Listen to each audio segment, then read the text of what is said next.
Netflix jail will always be the worst thing because it's almost always like one of the better shows of the season that is gate locked for like 3 weeks globally. So next week when episode 3 of Uncle from Another World comes out is when Netflix globally is releasing episode 1. But the thing that gets me with Netflix jail is the fact of the matter is the subs that are primarily available for this show come from Netflix. If you use a VPN and set your location to Japan, you can watch these episodes subtitled, but for some reason, they start them 3 weeks after the initial broadcast in Japan. I don't understand Netflix. I never will understand Netflix. But let me just say, the Captain Jack Sparrow inside me will always sail those high seas when Netflix gets involved in the quality anime. This is actually the second time I've watched episode 1. This is the first time I've watched episode 2, because I initially did watch episode 1 last week when it dropped, but I mean, Netflix is such an oddball release that it's hard to know for sure if there will be consistent releases outside of that platform, and luckily it seems like we will, so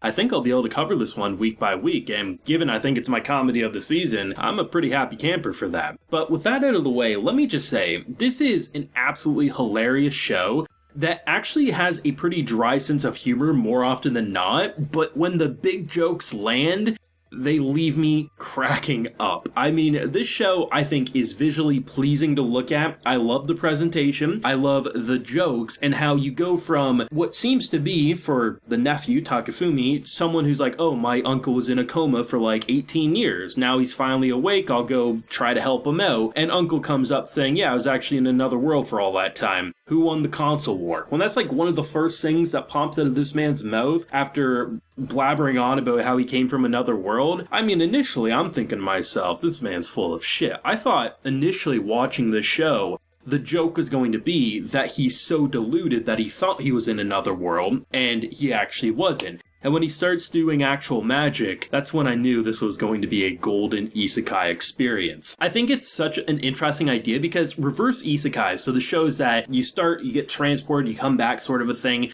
the reverse of what you're typically used to, like a fantasy element coming to a modern world, or in the case of Uncle, go to a fantasy, come back. It's a very interesting one because you take that kind of like magical meets modern normal society, but it's so fascinating to see a man who's not like he doesn't understand the world in the way of he's never seen anything like it. It's more so technology's advanced 18 years and it's a pretty giant leap for him. The idea that for him, Sega should have been the one who won the console wars. He loved it. Everyone thought Sega had a real honest shot. And then we all know how that worked out. And just seeing the number of things from like stories he used to like watching on TV to the series he used to read, the fact that he can not comprehend how anything could end that he liked, and just seeing the reaction and the way this nephew immediately recognizes how he could profit, even if it doesn't quite work out in the way of only getting like $500-600 off of his YouTube magic. But ultimately, it was really funny just to see how they go so overboard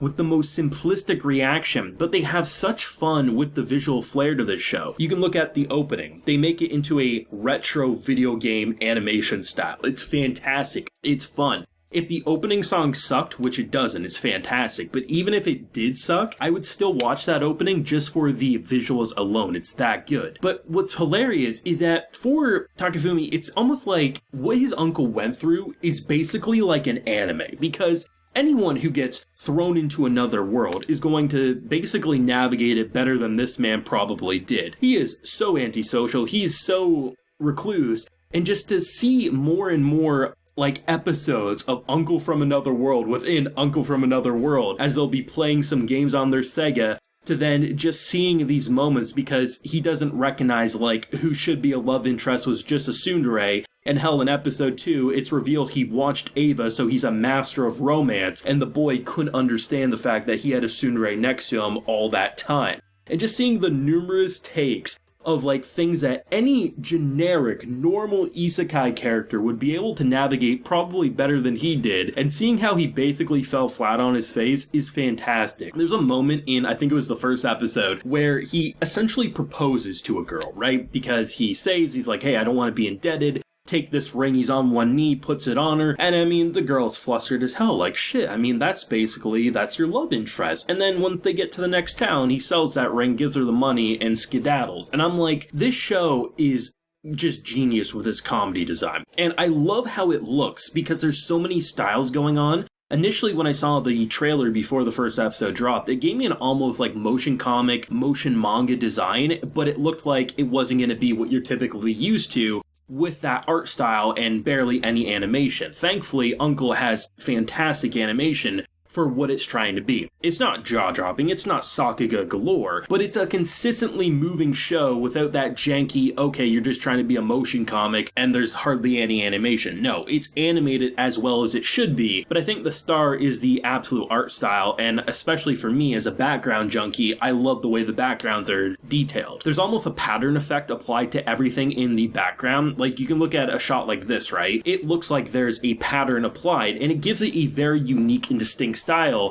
on top of the already very interestingly almost kind of like it's a comic looking character brought to life in a very detailed way. And when they go into their very overreacted reactions, it is absolutely fantastic to look at. I was really happy about episode 2 when they introduce who seemingly is the love interest and the unnatural introduction. I mean, first of which, my man's sitting on a bench talking to the wind spirits. He looks like a crazy homeless person, right? And then in return, she goes over to her childhood sweetheart's apartment, and then in return, Uncle pops up from the balcony, meaning he was either there all along, or in the case of believing his nonsense, he flew up there. And just the fact that it basically looks like a predator attacking her because he's trying to like erase her memories, but from her point of view, she's being attacked by a crazy old man who might want to do some unthinkable things and has to get our boy Takafumi to come in and kick him in the face. There's so much about this show that just speaks to me on a comedic level, and I knew it would just based on the synopsis and the trailer, but I also heard that for some people the comedy can be a hit or a miss prior to this releasing. So I'm just happy that this one hit all I want while still surprising me with the interesting way that it continues to bring up his previous world that he interacted with,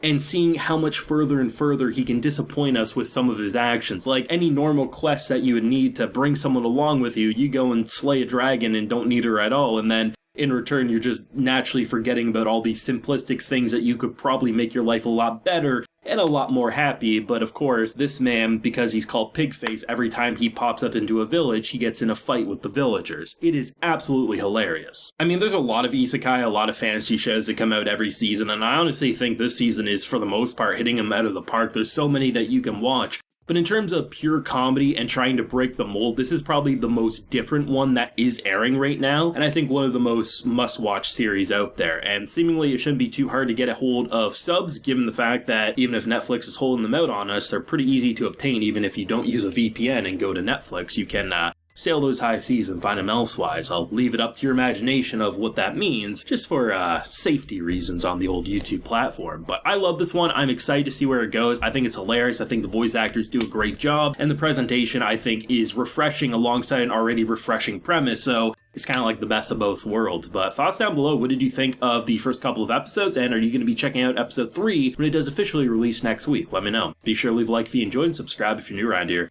Till next time, everyone, please take care and have a good one.